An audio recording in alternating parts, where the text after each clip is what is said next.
J'invite Marine Coty à nous rejoindre. Alors, prenez le micro, alors on ne sait pas, voilà. Vous êtes très sympa parce que c'est vrai que ça fait du bien, quelques petits applaudissements.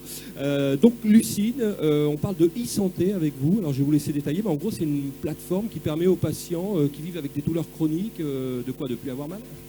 Alors d'abord de mesurer et analyser leurs douleurs, notamment pour les patients communicants et non communicants via votre téléphone portable, notamment en faisant de la reconnaissance faciale, vocale et posturale. Donc ça c'est le premier élément. On va savoir si vous avez mal et puis on va pouvoir même analyser votre douleur. Et le deuxième élément pour que ça puisse avoir un intérêt pour le patient, on va le soulager avec ce qu'on appelle des digital therapeutics, donc des thérapies numériques en santé, qui permettent effectivement d'agir sur un symptôme ou une maladie. Et nous, c'est la douleur. Donc, on va utiliser tout simplement des stimulations non invasives à base de sons, d'images, de stimulations lumineuses et qui vont, dans votre cerveau, en fait, sécréter vos propres antidouleurs naturelles. Voilà.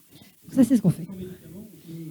Et ça marche, j'irais même dire, on est presque un médicament en réalité, oui. C'est-à-dire qu'on est un dispositif médical de par notre technique, notre software, mais d'un point de vue de l'effet, de la réglementation, on est bien plus proche du médicament. D'accord. Vous en êtes où? Vous avez 38 salariés, je dis en même temps, vous datez de 2017, donc vous êtes vraiment toute jeune pousse. Le scale-up, il a commencé. Il a commencé depuis quelques mois et c'est pour ça que c'était extrêmement important pour nous de pouvoir être accompagnés dans cette démarche. Donc effectivement, on est une entreprise qui a un peu plus de 2 ans. Mars 2017, on a commencé à 3 cofondateurs. Aujourd'hui, on est 38, bientôt 40 et l'année prochaine, on sera, si tout se passe bien, au moins une centaine. Et ce changement-là, il est très rapide et je dirais que ce n'est pas l'amorçage le plus compliqué, c'est vraiment l'hypercroissance à gérer. D'abord pour l'équipe de dirigeants, parce que c'est très, très difficile physiquement, intellectuellement, émotionnellement. Il ne faut pas oublier qu'on n'est pas des machines, mais des êtres humains. Et donc, se faire accompagner est très important. Et puis, d'un point de vue du business, parce que c'est là où on se casse la gueule, en fait. Donc c'est extrêmement important d'être accompagné pour nous. Ouais. On est parti, nous, sur un business model assez classique de distribution par des grands groupes. Donc, effectivement, en priorité, les laboratoires pharmaceutiques. Vu qu'on est très proche du médicament, cela nous garantissait un réseau de distribution tout à fait acceptable pour les années à venir.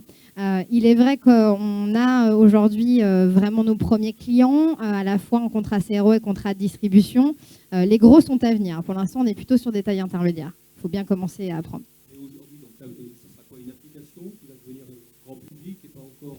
Alors, pas grand public, ça sera vraiment comme un médicament sous prescription la plupart du temps, en fonction des niveaux d'intensité de soulagement. Donc, effectivement, ça sera plutôt sur prescription. Et aujourd'hui, on travaille sur plusieurs indications médicales. Donc, aussi bien la santé féminine, qui est quelque chose d'extrêmement important pour nous, avec les douleurs d'endométriose, que la spasticité, qui sont des rigidités musculaires en post-AVC ou en sclérose en plaques, ou encore avec le stress aigu en milieu professionnel, où on travaille aussi en oncologie ou en diabète. D'accord, oui, donc c'est quand même des maladies... bien costaud, quoi, hein, tout à fait. Bien costaud.